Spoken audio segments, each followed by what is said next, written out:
What's up, you guys? Sean Ross Sapp here, managing editor of Fightful.com. It is September 19th.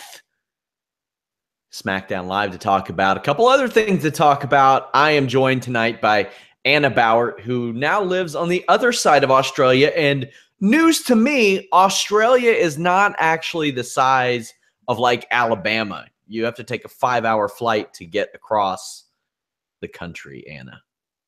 Yeah. Unfortunately, I can't just jump on the back of my kangaroo and bounce over. This one. You got to eat them now. This one takes a few kangaroos. I read it. I read that you got to eat the kangaroos now, Anna. I would not be surprised if that was set up by people who sell kangaroo meat. That generally tends to happen in this country. Yeah. I could see that. Also joined by Jeffrey Hawkins. Jeff, what's up? Elated is an adjective meaning very happy or proud, jubilant, in high spirits. You know what is not an adjective, Jeff? What? Play. Tell that to Kevin Nash.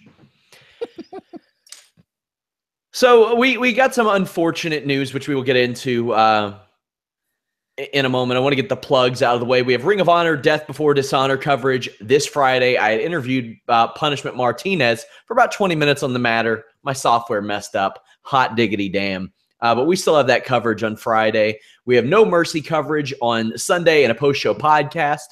This Friday, also UFC Japan. Saturday, Bellator 183, Ben Henderson, Roy Nelson, lots of names on that show. Myself and Showdown Joe will go live right after that with like a weekend wrap-up of MMA. I will talk Ring of Honor Death Before Dishonor myself after the No Mercy show. Also, List and your boy tomorrow afternoon. And we did the Holy Smokes MMA podcast this afternoon. It was jam-packed, previews, reviews, all kinds of stuff over there. If you haven't, go visit Fightful.com. We got all kinds of news.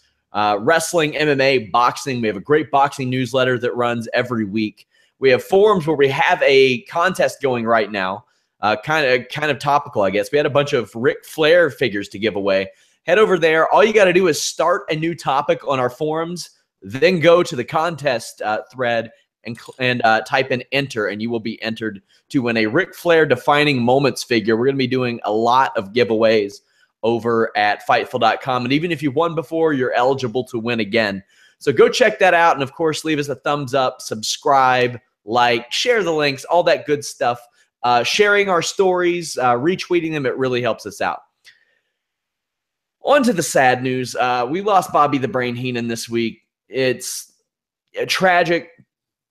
And for the wrestling world, really, almost the last decade has been a sad decline and loss of Bobby Heenan. I mean, the guy lost his voice, and it's one of the most iconic voices in pro wrestling history.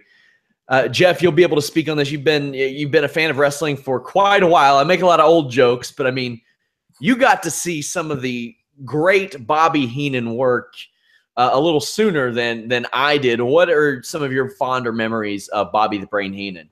You know what? It's weird. You say that, and I really didn't gain my overall appreciation for Bobby Heenan until I had access to YouTube. Mm-hmm. His stuff with Bockwinkel. That is magnificent stuff. I think the thing that we kind of forget in WWE controlling the history, Bobby Heenan, very entertaining in WWF. Don't get me wrong. But his really great work, his money-drawing work, was in the AWA and in the Midwest. And just the combination of, I mean, all the family there, and especially with Bockwinkel, just kind of like every time the interview started, there's Bockwinkel with his profile and Heenan there. I mean, great. I mean, look, I love his WWF work. I find him very funny. Everybody else's eulogies are on point. But what he was doing in the WWF overall historically was kind of a watered-down version of what he did elsewhere. It was basically he was representing the guy who was facing Hogan every quarter until about the time they got the Brainbusters and Rick Rude and the family. Best bumping manager of all time, definitely. Probably the best manager of all time. I won't dispute that at all either. I just find it a shame that he'll probably be remembered you know, for being very funny on what is a watered down wrestling product. His stuff on Primetime Wrestling was the only thing that saved that show, because a lot of those matches were just plain boring, to be honest with you. But his interplay with Gorilla was fantastic. You know, they tried doing that whole talk show gimmick, and it wasn't very good, to be honest, but it wasn't supposed to be good. It was kind of a parody thing, but hilarious, off the cuff, quickest wit, all the things you're hearing from everybody else. You know, what more can you say? I mean, he was just the master. It's not often that you get a guy in this situation. I've asked this repeatedly, and I'll ask it to Jimmy Van again tomorrow. I wonder what a Bobby the Brain Heenan podcast would have been like, because he was around for the boom of the American Wrestling Association. He was around for the boom of the WWF. He was around for really WCW's boom, their biggest point, and the regional circuit before that. Anna, I know that you were into wrestling a little bit after Bobby Heenan kind of stepped away, but do you have any memories of Heenan? Yeah, when we first moved to Perth, when I was about 6, the local video store had rows upon rows of all these WWF tapes. And so that was where I started watching it, was around his era. And I don't remember too much of him. I just remember him being really funny. And then watching all these tributes come up over the last couple of days took me way back to very vague memories, but it's really tragic that, I mean, it's irony that, you know, it was in his throat and that was a thing that he lost. It always seems to be the way, you know, in a very weird way, that when someone is that brilliant at something, it seems that's the thing that goes. He was unrecognizable by the end, and it sounded like it was a slow wind down. It's really sad, but I hope he's in a good place now and hanging out with Gorilla. And yeah, I think we're all very lucky. And, you know, going off Jeff's comments, like, I haven't seen any of his prior work to WWF, but at least there was that platform for him to have reached as many people as he did. And now with his passing, it's a lot of people are affected because of that work, and it's sad. Yeah, the last 3 weeks had been a real decline for him, and like last year, he broke his hip. As he fell a couple of years before, he had broken his shoulder when he fell. I'm pretty sure that like 6 or 7 years ago, he fell and broke both of his hip and shoulder. So he kind of made it a little bit worse. Like he had a real tough go of it of late, and it's a shame. And he made some appearances like 10 years ago I remember Vince McMahon Appreciation Night, and it was one of really his last promos. And he appeared on, like, when Bobby Roode was searching for a manager in 2006 for TNA, and he also appeared in the crowd for TNA. So he had appearances here and there, but yeah, it's a shame that we didn't get more of Bobby Heenan, because I think today, like, I remember it was a year or two ago when that fake Bobby Heenan account somehow got verified. Oh, yeah. I was like, I mean, you had to know it wasn't him, anybody with half a brain, but man, you had to hope too. You had to really hope, because Bobby the Brain Heenan on social media, just give it up, man. Give it up. That would have been fantastic. But obviously our thoughts are with his friends, his family, and his fans. So that's a terrible loss to pro wrestling. It really is. But we do have Smackdown to talk about tonight. We're setting up WWE Hell in a Cell. Jeff, what'd you think of the show? I thought the main event was pretty good. The rest of it felt a little phoned in, but it kind of ebbed and flowed tonight. I thought it was kind of a erratic show in terms of quality. Anna? Yeah, I agree with Jeff. There's some really great promos, but I think especially after the last week's show, I wanted to. Can't wait for the YouTube comments today. No, I'll tell you this. I have a friend who was there, and she was having a blast at the show live, and she was asking, is it coming as great on TV as it is here? I went, Not really. So let's get right into it. Shane McMahon comes out. He basically says he's going to beat up Kevin Owens. That's really it. Anna, what do you think of this promo? Was this one of them that you enjoyed? The first half of it I really liked. I thought there was some genuine emotion going on, especially when he was talking about the ups and downs he's had with Vince. But after that, and it got to the I condemn you part, it made my brain automatically just go to, well, logistically, shouldn't he be calling in the cops at this point? And then it could be in storyline that Vince is like, no, like we're going to handle it the McMahon way. And that would have been a lot more, if they wanted to keep the reality of this feud, that would have sold it a lot more for me than him saying he was going to beat him at Hell in the Cell.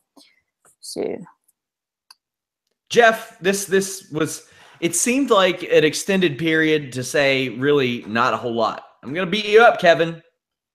I needed more from Shane here. I needed more anger, to be honest with you, for me to buy it.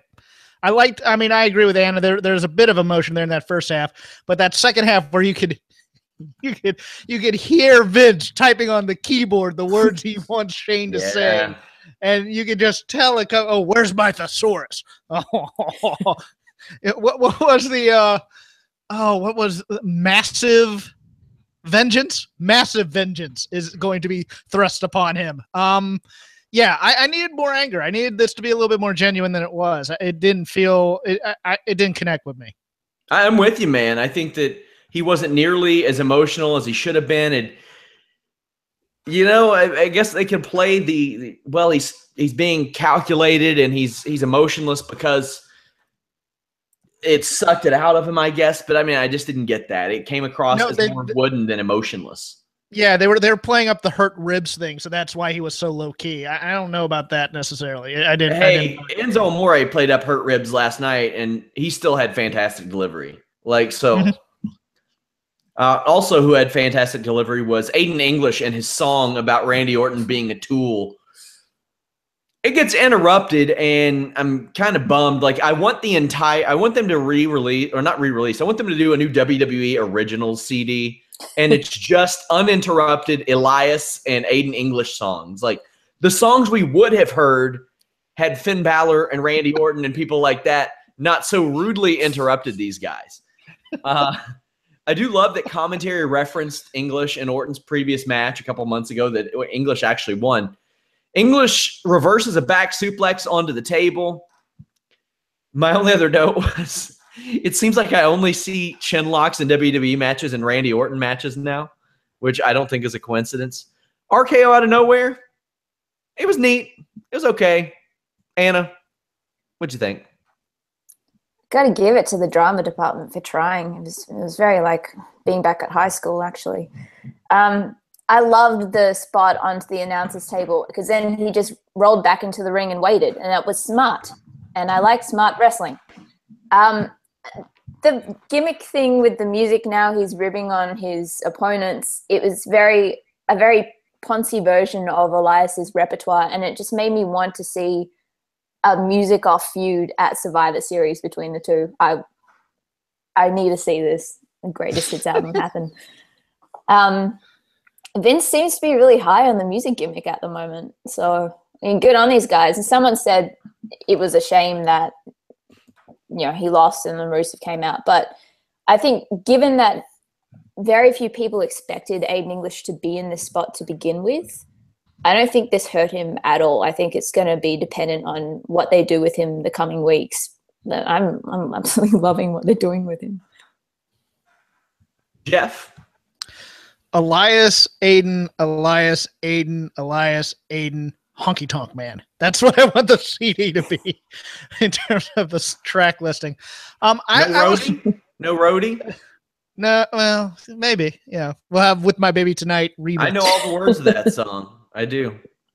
I had WWF Full Metal or Volume 2, whatever the hell it was.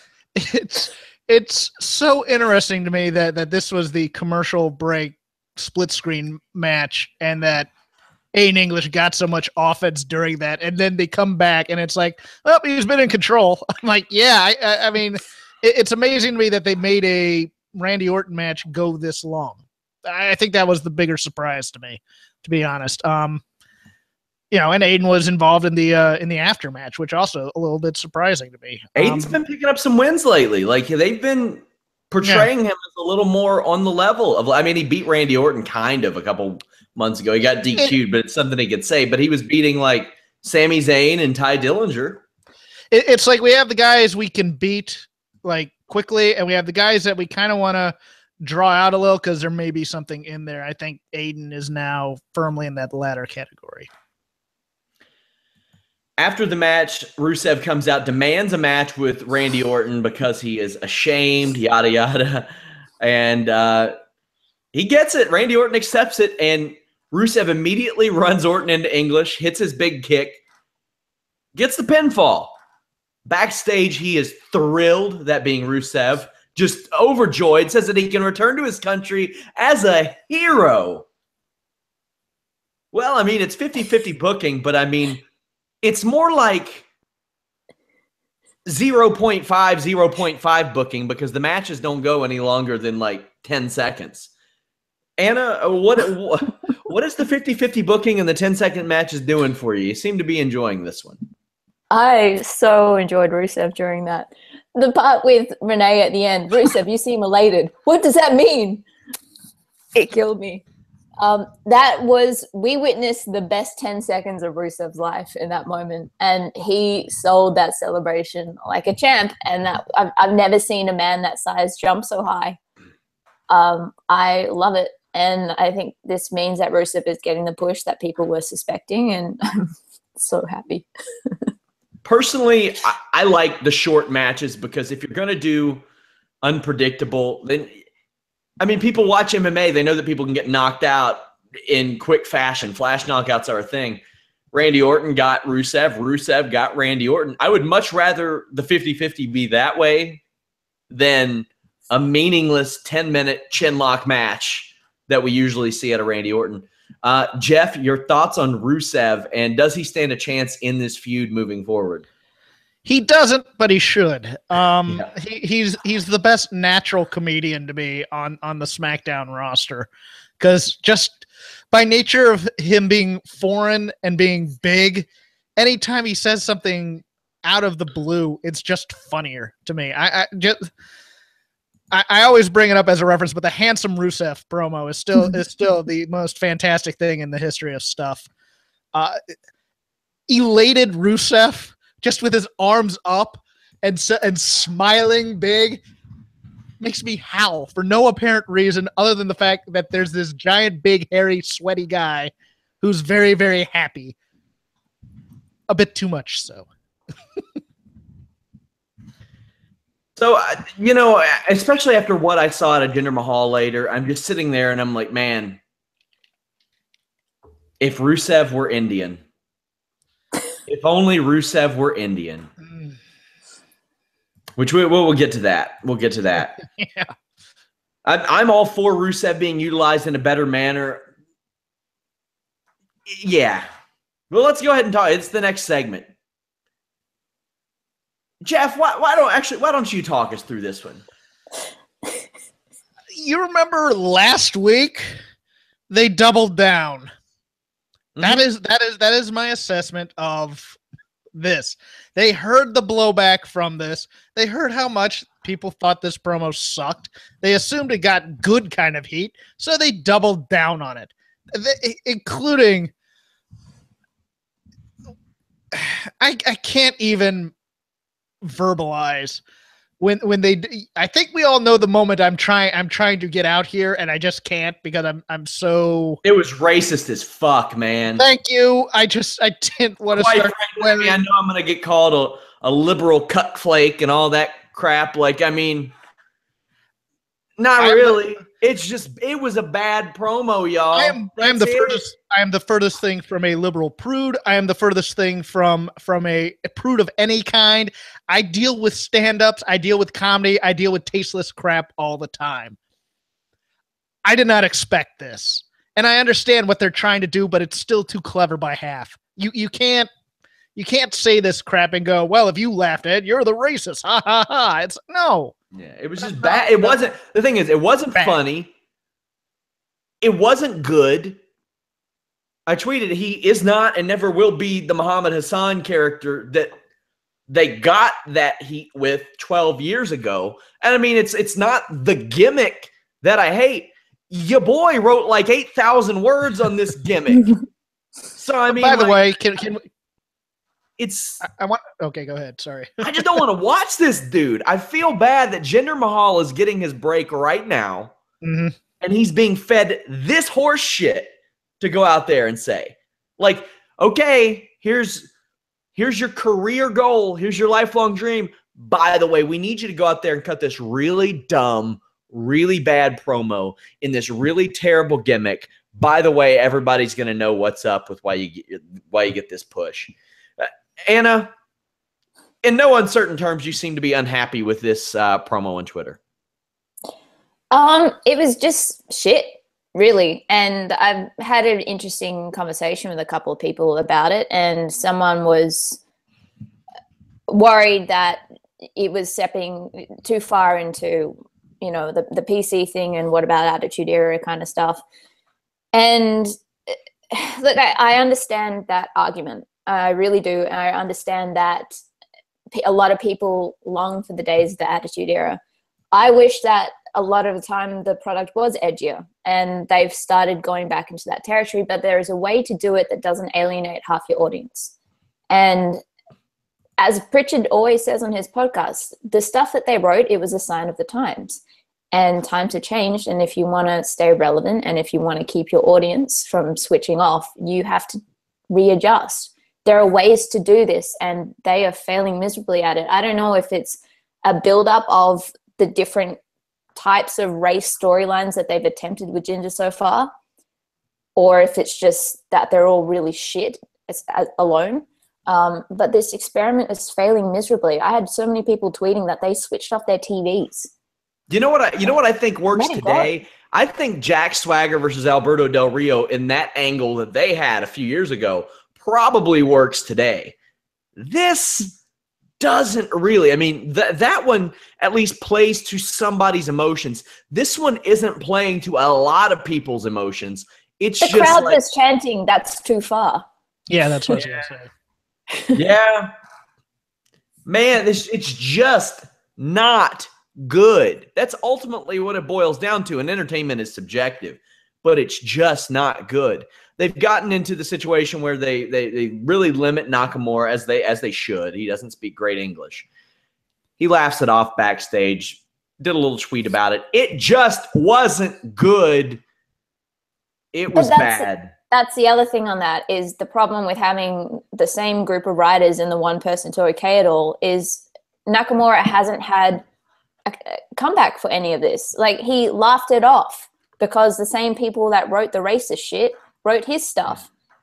If there was some kind of opposition to what's going on as opposed to laughing it off, maybe there's something there. But it's been 2 weeks now where it's just the same crap and there's been no rebuttal to it. There have been times where you can write about race and it can garner a chuckle. There was the Vince McMahon, Shelton Benjamin line when they did the Monday Night Football parody, and he looked at Shelton and he said, "Shelton, you may not know this, but you're an African American." And Shelton's reaction made that funny to me. He looked at himself, and it was obviously a play on the Terrell Owens thing. When you do this and you really target, you really zone in on one thing, and you just keep going and going and going, and it doesn't work. Then when it doesn't work, you turn around and you bring it back the next week, and you're like, okay, we're going to make it work. Well, that's very indicative of the guy who's sending the message to go out there and say that. And it's the same guy who traditionally, when things haven't worked, a lot of times he just goes right back to it and goes right back to it. It'll work. It'll work. It'll work. Nah, it doesn't always work. And I wonder how much longer we're dealing with this type of shit because the India tour isn't until December. It might work in a heated type of argument or a heated type of feud. It does not work in the WWE. Because the WWE, when they do it, they make it crass. They make it, it's purposefully crass and then it's meant to. What it does is it turns people off for the wrong way. It doesn't get boos. It gets, I don't want my mom walking into the room while I'm watching this. And it's embarrassing. It's embarrassing for the people watching. It's embarrassing for the people performing it, and the people writing it should definitely feel embarrassed. I feel like even the guys in the band doing the graphics had some kind of threat going on. Like, if you don't do this, your family will be killed, because of how long the delay was for Nakamura's face to actually pop up. It's just not good.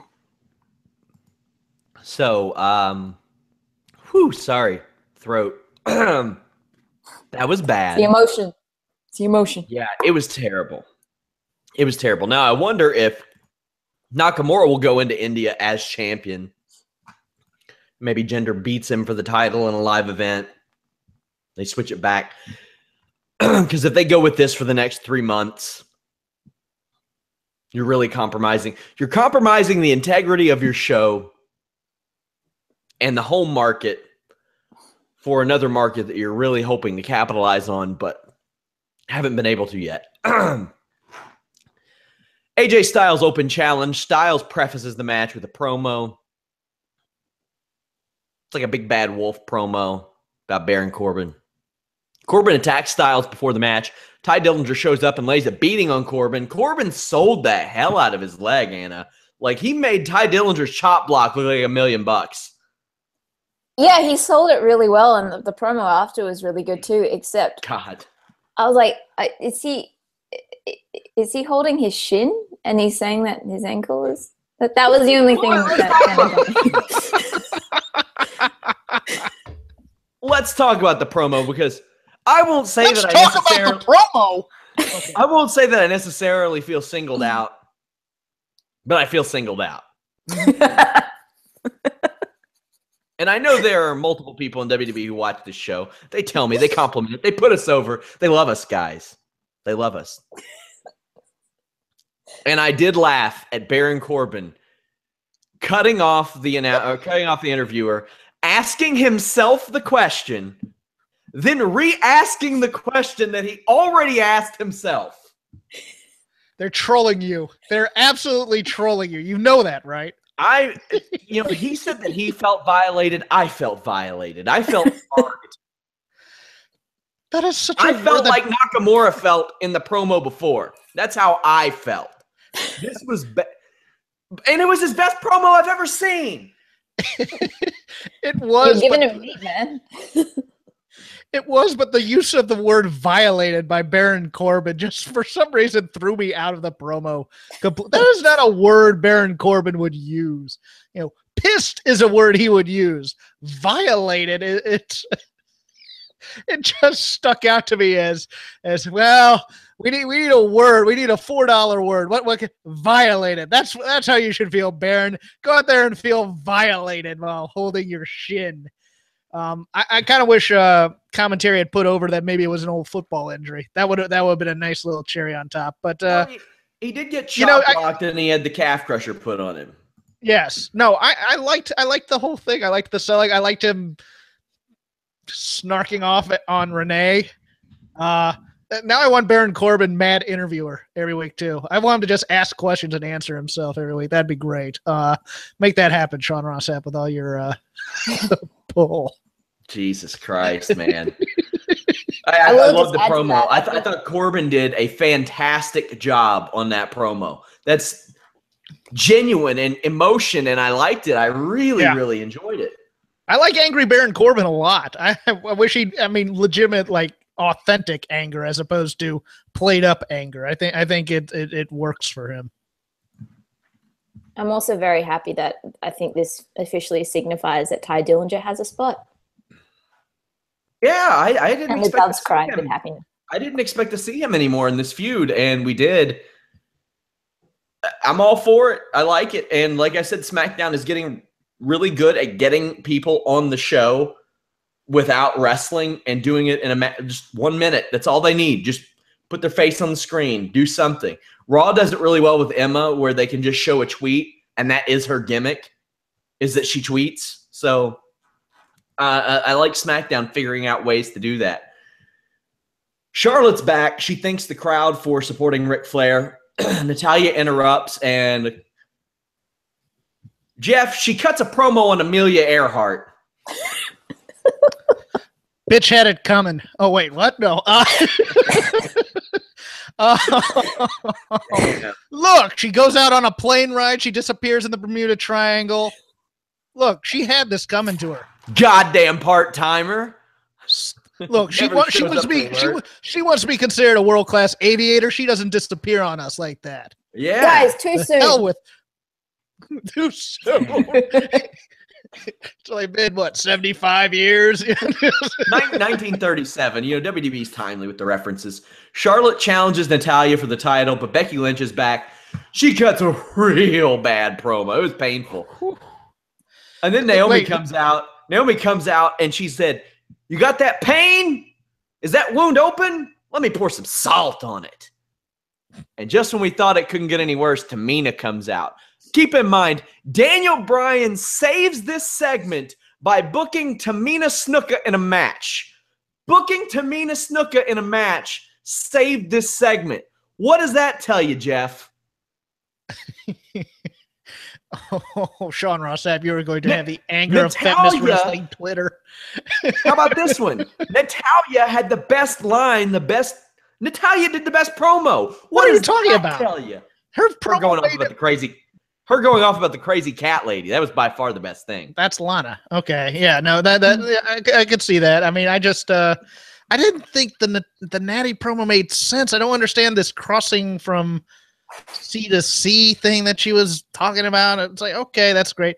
I just wish they could write real promos for women as opposed to them all being, oh God, here we go. Sorry for the pun, catty. But you know, this is every other women's segment we've had, and they've been off for a month and a half. Becky and Charlotte deserve better than these segments. I'm sorry, it's true for me. I'm tired of the laziness in the women's division writing right now. Build some characters. Do something. Characters are welcome on the USA Network. Anna, your thoughts on this segment? I had such high hope. It started with Charlotte. Natty came out. But then I was like, oh, good. Charlotte's finally back in the scene. Becky comes out. Okay, this is still good. And then every other woman came out. And then we got that. And then Daniel Bryan addressed Natty as Gloria Steinem.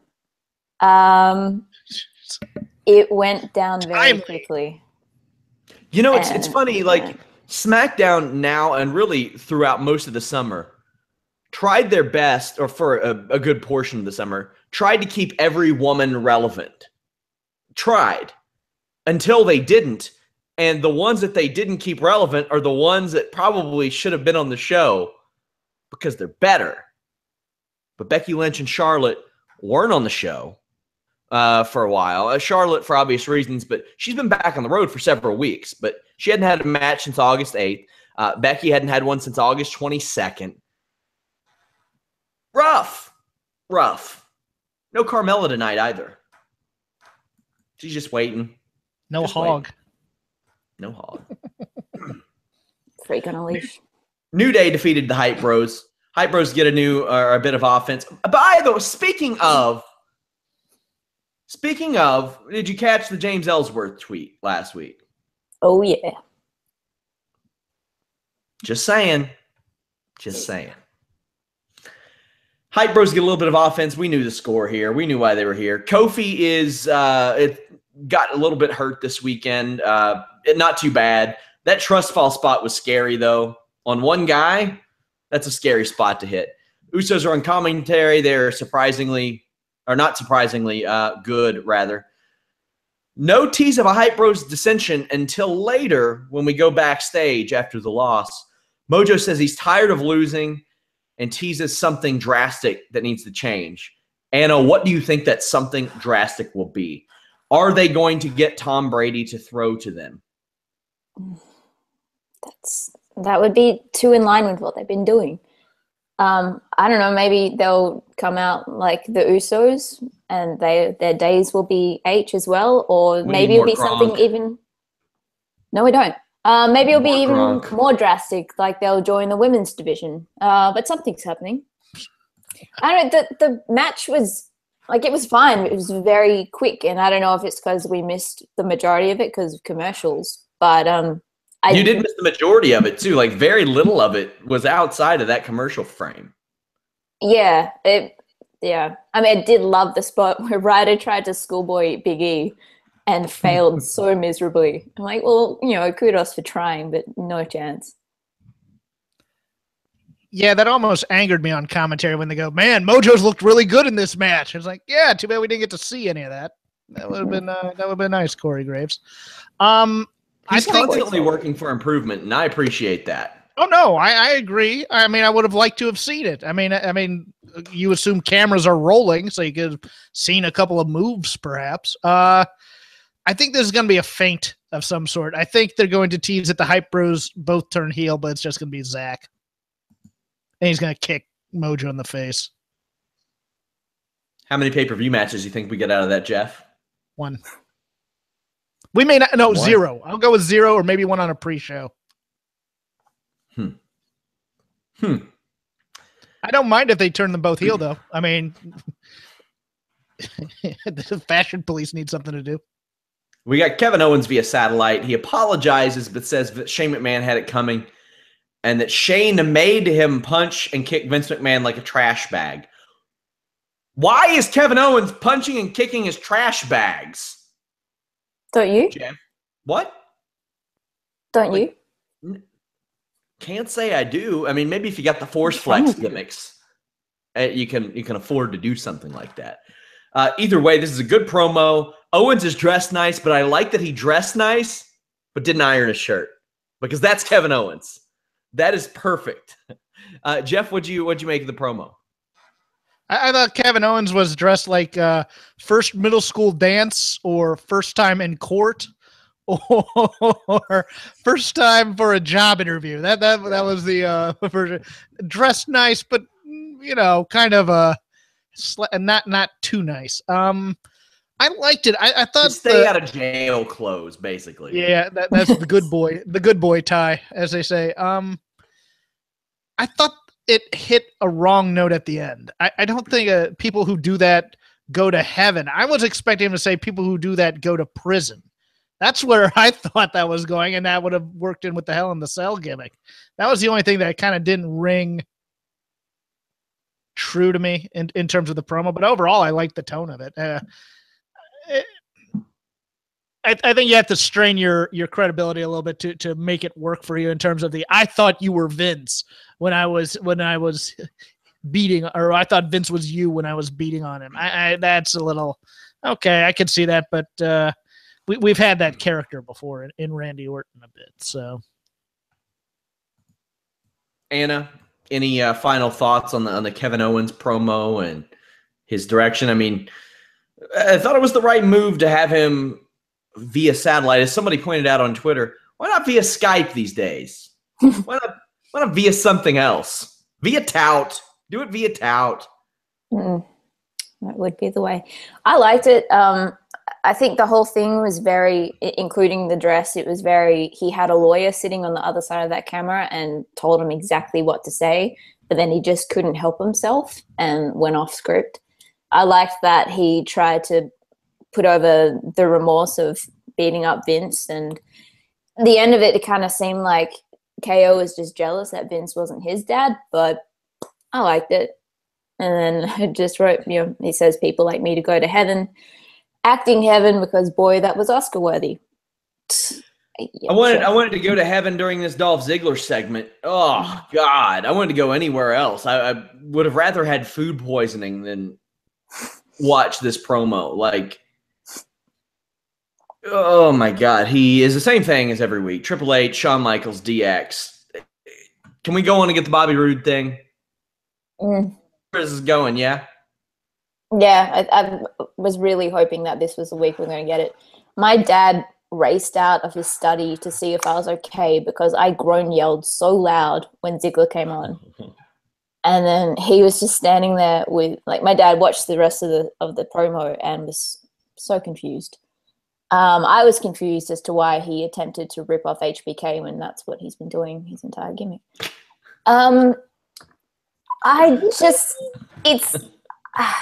It's just gotten to the point, like maybe this is just the heat is working and this is the whole point of it and it's pissing me off and it's working and job well done. But I just want this part over. Get Rude out, get the feud actually starting, because this is just like nails down a chalkboard for me. Jeff. I appreciated the CM Punk chant. I don't know why. I mean, man, if they had pulled the trigger on that, that would have been interesting. They're not going to, of course, because of the court case. Yeah, well, but I mean, what would that matter? What would that really matter? You know, you don't, it'd be seen in poor taste. Really? After yeah, I know. Well, you know what? This goes into my same criticism of the Jinder promo. They just decided to double down. They didn't do anything to really further this at all. They just doubled down on things that people hated and did it again. And now it's silence. Now it's not even booing. People are just like, all right, we get it. You're unhappy. Let's move on. I mean, they're so far ahead of this right now that they're not even paying attention. Up next, the main event. Charlotte defeated Tamina, Naomi, and Becky Lynch. Naomi hit the saddest sunset flip I have ever seen in my life. Like, this reminded me of the one. Jeff, have you seen that shoot interview with Kevin Nash where he talks about when he gave somebody a sunset flip and when he came through the curtain, Undertaker looked at him and said, "Never fucking do that again." I thought she was falling in slow motion. It was so during bad. the sunset flip. I just went, wow, I've never seen a sunset flip take 20 seconds. That's interesting. Well, it is a sunset. It doesn't just drop. It slowly goes. It was in real time. It was real time. We got to sit there. I got to call my wife up in front of the TV set, and I said, "Honey, watch this sunset. We've got plenty of time." Was that the most romantic sunset you've ever been from? That thing? My God, what's wrong with you? Okay. Probably. Hey, the wheelbarrow face buster, the wheelbarrow jawbreaker that happened before, it was a little clunky, but I appreciated the move. She tried something a little bit new. The Charlotte moonsault on Naomi and Tamina was neat. She kneed Tamina in the face on that one. Well, you know, best use of Tamina thus far. Wow. Becky hits a flying leg drop on Charlotte when she had a figure four applied. Tamina hits a nice superfly splash, probably the best I've seen her do. Lana gets involved.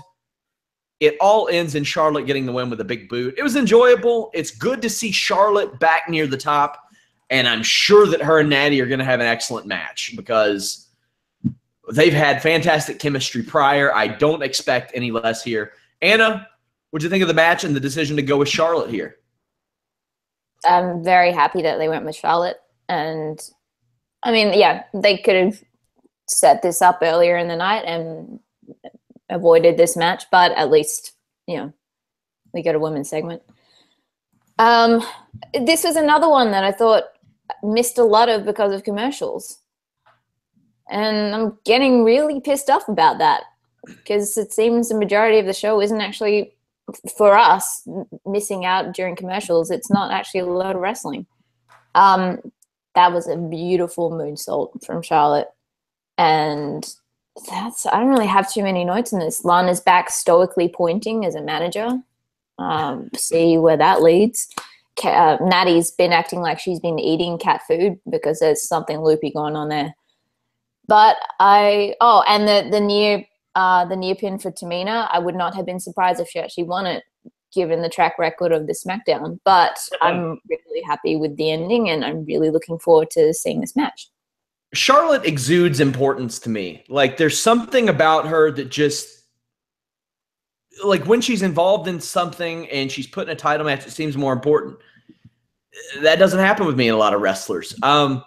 Jeff, before I ask you your thoughts on the match, how long before we get a Natalya and Daryl the Cat Instagram picture? Oh, dear Lord.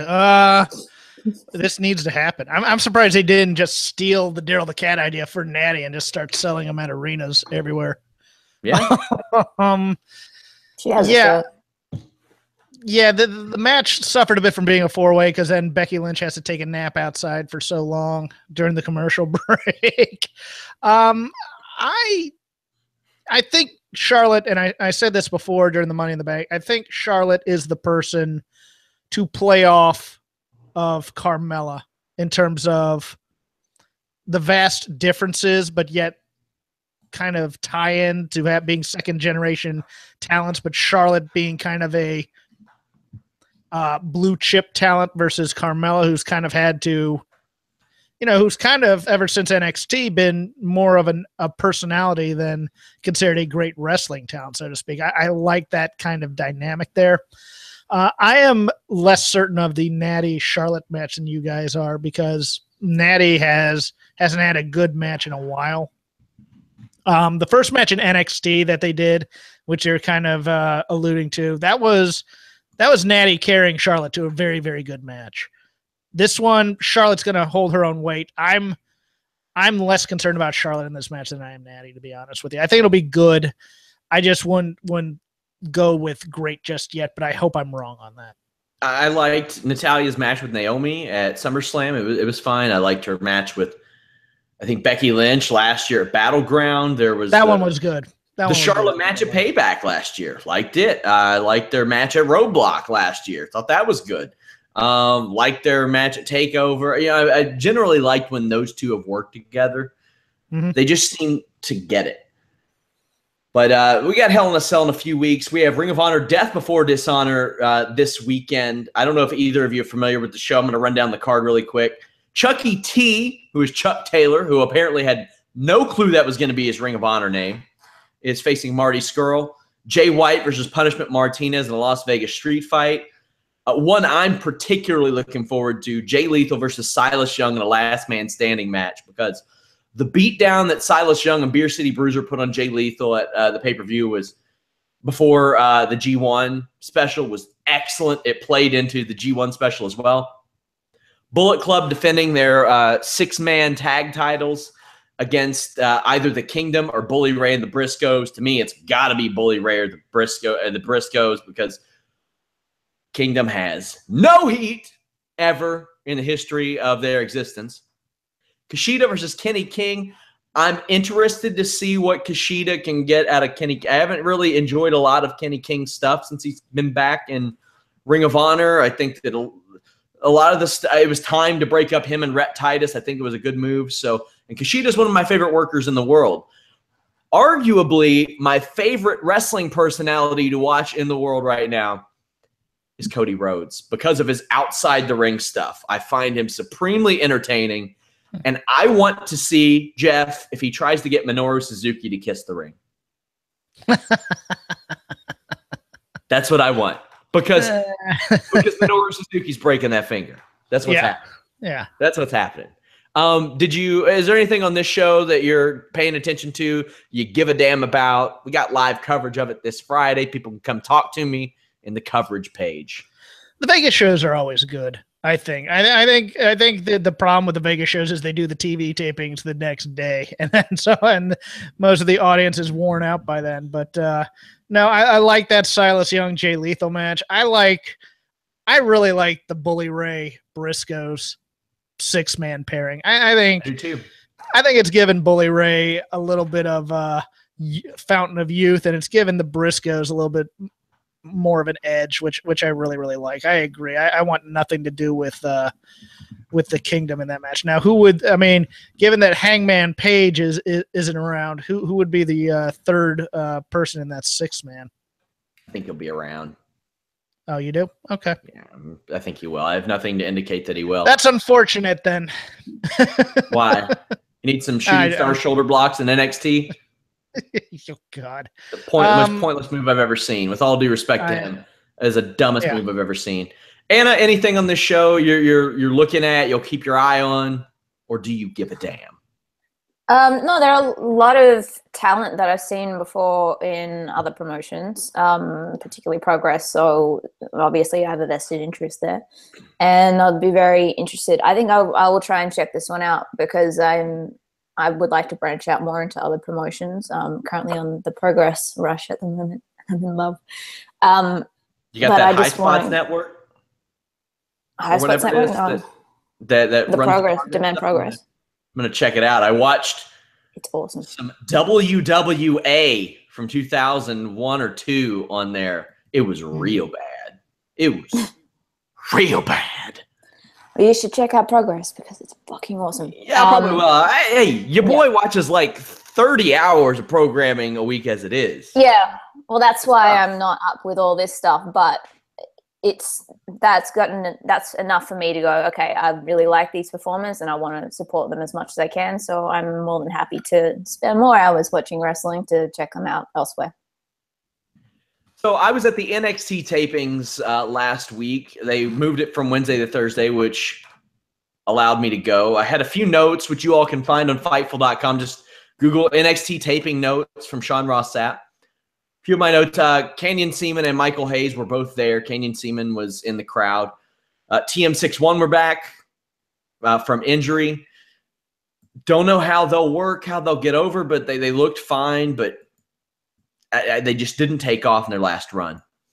I love Sanity's entrance live. It is underrated. I don't know how people could see that entrance, and especially after the last TakeOver show, see that entrance live and not be excited to watch them wrestle. Also, that shit is Dolby'd out big time. The helicopters, the lights, all that stuff, the laughing, it all goes very well.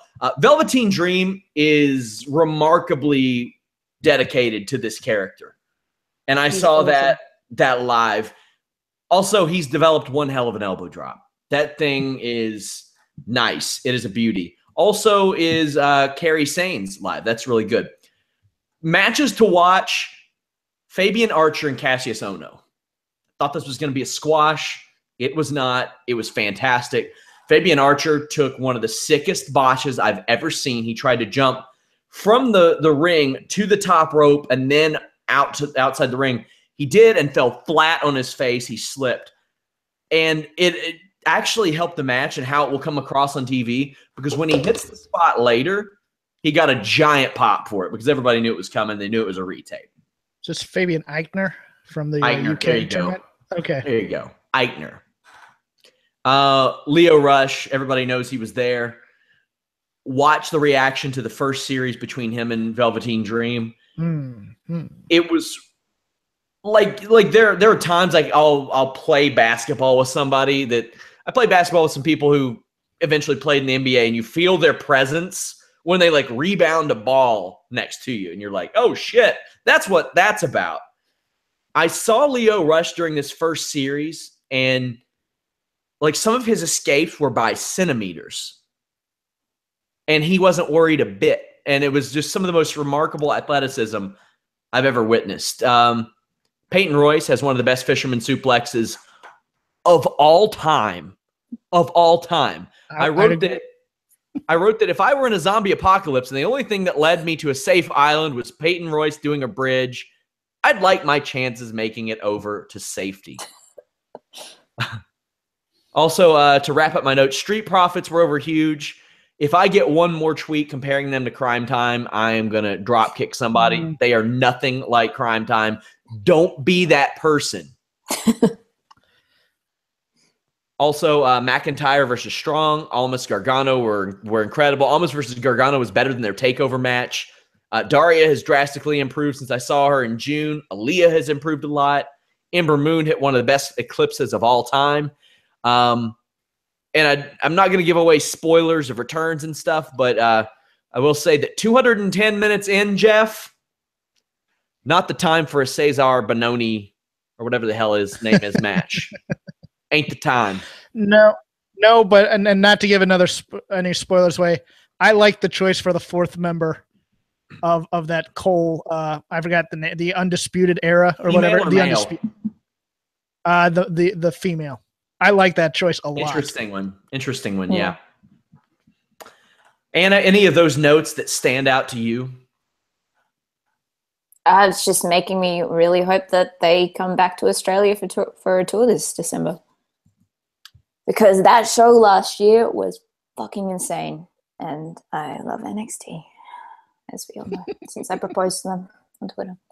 Anyway, Did they say yes? I'm still waiting. I still have hope. This is like my 8th NXT show in a few years. I think I've only been to 1 or 2 WWE main roster shows. Like, I always jump at the chance to go to NXT. It's a different environment. It's a lot of fun. You know you're going to get good matches there, and there were several good matches. If the ones that I think were the main events for each respective show, then several really good ones. But the Eichner Ono match, man, that impressed me. Almas Gargano, I think, was the match of the show, of the night. Oh, my God, it was so good. It was so great. They just announced another show in California, too. They're going to come. They love Riverside out here. I don't know why. It's a smaller arena. It's a little bit out of the way of Los Angeles, but they love going to Riverside and playing there. So they're coming back, looks like early November. Cool. Well, I know that anytime they pop out here in Highland Heights, I'll be there. Guys, we will also, of course, be bringing you the List and Your Boy podcast tomorrow at 3 p.m. Eastern. If you've never checked out that show, it's the only one with an eccentric millionaire and the guy he picked to run his wrestling website. We got plenty to talk about today, or tomorrow, rather. Plenty there. Anna, tell the peoples where they can find you on Twitter. At Anna Bauert, and if you go to Fightful Wrestling, I have a write-up from my time at WWE Live Sydney from Friday night with pictures and videos and lots of lovely descriptions. Jeffrey, what's up and where can they follow you? Follow me at Crap Game 13. Follow that other show I do at Shake Them Ropes. Going to be taping right after I get off the air here. Looking at No Mercy, match by match, looking at that Bayley return, which has me fuming. And Glow finished strong. I watched the last 2 episodes of that, so that'll be fun. I assigned an article if one of my guys would take it, but somebody on Reddit kind of uncovered that the Bayley Sasha Banks belly-to-belly suplex from TakeOver a couple years ago was in that intro. They glowed it up for it. I never noticed that. I guess I don't pay a lot of attention to intros. I will say, what is that? Oh, God, I wish I could. I don't know the name of it, but it's the documentary about vandalizing by drawing dicks on everything I've been watching lately on Netflix, and it is hilarious. Anna, you're looking at me perplexed. I'm just wondering if you produced it yourself. If Making a Murderer were about drawing dicks on cars. Are you sure you didn't invest money into this project? Because I wish I would have. I wish I would have. Oh my God. The show would have been called Hog Wild. Without a doubt. It would have had Hank Williams Jr. song leading. American Vandal is the name of the show. There you go, American Vandal. Oh, I know something in that. Good stuff. So I'm going to watch that Sinner finale tomorrow, too. Been pumped for that all week. Guys, follow me at Sean Ross Sapp. Follow us at Fightful Online. And, of course, visit Fightful.com. Trisha on Facebook or Twitter tells me to get a headband. Let me explain the headband thing. I was going to wear one every week, so here's what happens. There is a Facebook group called Wrestling Spotlight that will sometimes take excerpts of our podcast, post them on their page. And I like that. It's good. It gives us some publicity, exposes us to some new people that maybe we haven't been before. Always appreciate the attention they give us. But it was the night of Great Balls of Fire. And I had gotten the text messages about Brock Lesnar being very happy as he came through the curtain with Samoa Joe. And I'm breaking this news on the podcast, and I got a giant headband on, and I look like such a fucking doofus breaking this news. And somebody on there goes, what in the hell is this guy wearing? And I was like, you know what? Maybe I should save the headband for members-only shows. So that's why I stopped with the headband. I mean, if you all want me to bring the headband back, maybe I'll do it. But I just did it for the integrity of Fightful.com. The integrity. You do, you, Sean. You know. The beautiful butterfly that you are. Until next time, guys, we're out.